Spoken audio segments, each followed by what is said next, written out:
Hello you guys, what's up? I am GojiFan98's and welcome back for another new video for today once again. Today I am once again continuation for my next episode of GojiFan98's Tremors-A-Thon. Today I will be taking a look at the fourth installment of the Tremors film franchise with Tremors 4: The Legend Begins, which is this is my all-time favorite movie. And I always love this film. Everything all about it was just awesome.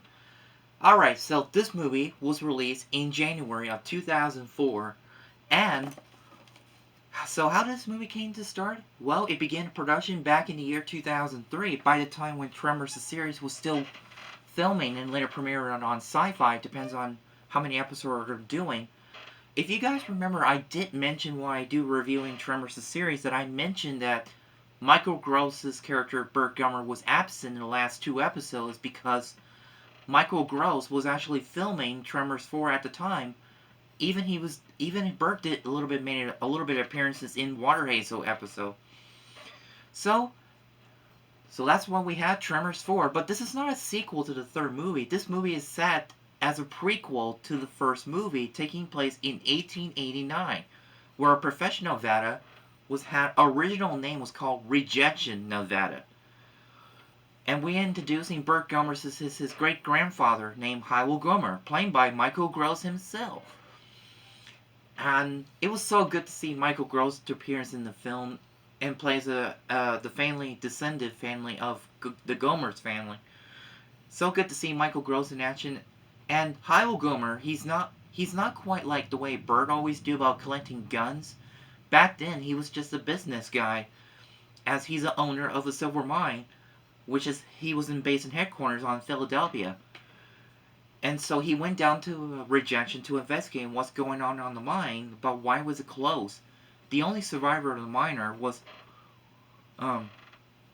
Juan, that he was the only survivor of the mining accident when the miner got attacked. All the miners got killed, 17 of them. Juan was the only survivor, and he told what happened, including, and we actually go back to the start where Graboid, when they were egg, we found out they were hatched from the egg because they were contact with the hot spring water from the mine. They were hatched out.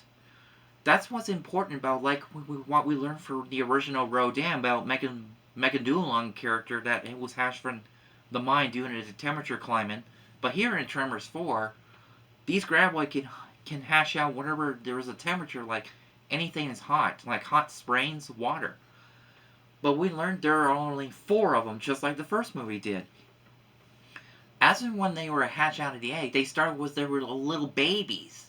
One actually killed one of them and leaving the last 3 alive until they shed their skin, and it became Graboid. Here in the film, they actually called it Dirt Dragon. Now, the reason why they never mentioned Graboids in the first place, way back till 1990s Tremor, is because we soon found out later in the end of the movie, it's that after killing all 3 of the remaining Graboids, Hiram Gummer and all the people of Rejection decide to make sure they will not tell anyone about the Dirt Dragon that existed. Otherwise, no one will come settle in the town. Well, I do understand that, but I guess that was the only smart thing to do. Whenever you discover something, whatever this dude was right for the sake of the town, like city or something, you must not tell anyone about it. If it was wrong, then I'm sure you guys probably will let me know in the comment below.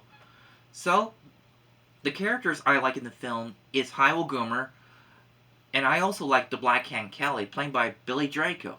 He was the excellent guy ever. He also teach Hiram how to use a gun.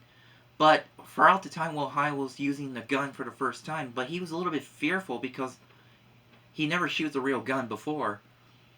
Yeah, just kind of like imagine if I would have one day, if I want to learn to shoot the real guns, since I play toy guns of Nerf gun all the time. Well, the fact is, I was scared of a real bullet. So, the film was directed by S.S. Wilson, who was best known for many of the characters, along with Ron Underwood and many others. The music was so good. I really enjoy it. Taking place back in the 1889 was a really good concept because it all started because of silver mine and everything. Rejection was a very good name concept for original name for a profession until the end of the movie, which is Rejection has now became renamed to become Profession Nevada. And we also learned about the Walter Change is his direct descendant, who was the original owner of Chains Market before that market was renamed to become Walter Chains Market. So that's how we know about it, because the Chains family came from China. Just like when Victor Wong's character, when he plays Walter Chang, just like Victor Wong's his actor, that he was the American China actor, that he's from China, because he speaks Chinese. That's why Chang's character was created, thanks to Victor Wong. What a great performer of the characters in the films that we know. The 1800s guns were totally not strong enough to fight against Ground Boys, but the only thing that did stronger to fight them was a pump gun. But until that Ground Boy took it, like, oh, you don't need no weapon, we're smarter than you. Well, if only if a Ground Boys can say that. Well, the Dirt Dragons, I mean. But I'll stick with it, I'm just calling them Ground Boys for now. So, I kind of like everything what's going on in the film taking place back in the 1889. That was a really good concept idea. I remember I first saw it when I got it on when I rented it on the video store on DVD. It was really good. I really enjoyed it. It was my second Tremors movie that I remember when I was a kid. So yeah. Well, that's all I have to say for Tremors 4, The Legend Begins. Stay tuned to next episode. I will be reviewing the 5th installment of the Tremors movie for the franchise for Tremors 5, Bloodlines. And also here, to let you know that Tremors 4, The Legend Begins is the last time that Universal Pictures collaboration with Stampede Entertainment until 2025. Stampede Entertainment managed to win and get into franchise back to win the rights in the franchise back together till 2025. But I'll save it when I get there, till I get to the 7th movie to talk about that. So yeah, thanks for watching. It's Stay Beach fans and Tremors fan. And as always, whenever you all have time, please go check out my TeePublic shop right after the video. So, bye!